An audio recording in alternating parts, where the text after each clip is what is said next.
खबर है कि टाइटैनिक का मलबा दिखाने गई जो टाइटन पनडुब्बी गायब हुई थी उसमें ऑक्सीजन खत्म हो चुकी होगी। ऑस्ट्रेलिया की एक न्यूज वेबसाइट ने इसका दावा किया और कहा कि जो पनडुब्बी पिछले 5 दिन से लापता है उसमें ऑक्सीजन नहीं बची होगी, जिसकी वजह से पनडुब्बी में सवार 5 अरबपतियों की जान मुश्किल में फंस गई, क्योंकि जैसे जैसे समय बीत रहा है उनकी जान पर खतरा बढ़ता जा रहा है। हालांकि पनडुब्बी की तलाश अब भी जारी है, लेकिन कई दिनों की तलाश के बावजूद अब तक टाइटन पनडुब्बी का पता नहीं चल पाया।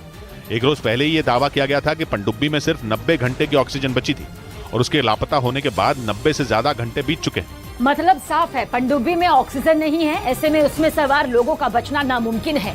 खबर यह भी आई थी कि पनडुब्बी में रखा खाने पीने का सामान भी खत्म हो चुका होगा। और पनडुब्बी में ऑक्सीजन खत्म होने की खबरों के बीच पश्चिमी मीडिया ने दावा किया कि फ्रांस ने टाइटन पनडुब्बी को ढूंढने के लिए एक खोजी रोबोट भेज दिया। टाइटन पनडुब्बी की तलाश पिछले 5 दिन से की जा रही है, लेकिन अब तक उसका पता नहीं चल पाया। ऐसे में फ्रांस ने अपना एक खास रोबोट समुद्र में भेजा जो टाइटैनिक के मलबे से भी ज्यादा गहराई में जा सकता है। और इस रोबोट का नाम विक्टर 6000 है। पश्चिमी मीडिया के मुताबिक ये रोबोट समुद्र में 20,000 फीट तक की गहराई में जा सकता है, जबकि टाइटैनिक का मलबा 12,500 फीट की गहराई में ही है। जिसका मतलब ये कि रोबोट टाइटैनिक के मलबे से भी ज्यादा गहराई में जाकर पनडुब्बी का पता लगा सकता है।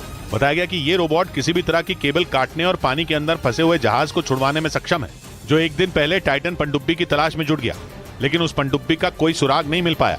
वहीं टाइटन पनडुब्बी की खोज तो जारी है, लेकिन उसका कोई पता नहीं चला और न ही उसमें बंद 5 अरबपतियों का कोई सुराग मिला। चिंता की बात यह है कि सिर्फ 22 फीट लंबी इस पनडुब्बी में सही से न बैठने की जगह है और न ही उठकर चलने की। इसी बीच पनडुब्बी में ऑक्सीजन खत्म होने की भी खबर आ गई और दावा यह किया जा रहा है कि 90 घंटे से ज्यादा का वक्त बीत जाने के बाद अब उनके पास खाना भी नहीं बचा होगा। एक रिपोर्ट के मुताबिक टाइटन पनडुब्बी सिर्फ 22 फीट लंबी और 9 फीट चौड़ी है, जो सिगार की तरह दिखती है। ये इतनी छोटी है कि इसमें लोग उठकर ठीक से चल तक नहीं सकते, इसलिए इसमें 8 घंटे तक का सफर भी मुश्किल हो जाता है। टाइटन पनडुब्बी में एक टॉयलेट भी है, लेकिन बताया गया कि उसका कभी इस्तेमाल ही नहीं किया गया और इसीलिए ये दावा किया गया कि इस छोटी सी पनडुब्बी से जाने का फैसला ही गलत था। हालांकि इस टाइटन पनडुब्बी से पहले भी टाइटैनिक के मलबे तक लोग पहुंच चुके हैं, लेकिन इस बार समंदर में उतरने के बाद से ही ये पनडुब्बी लापता है।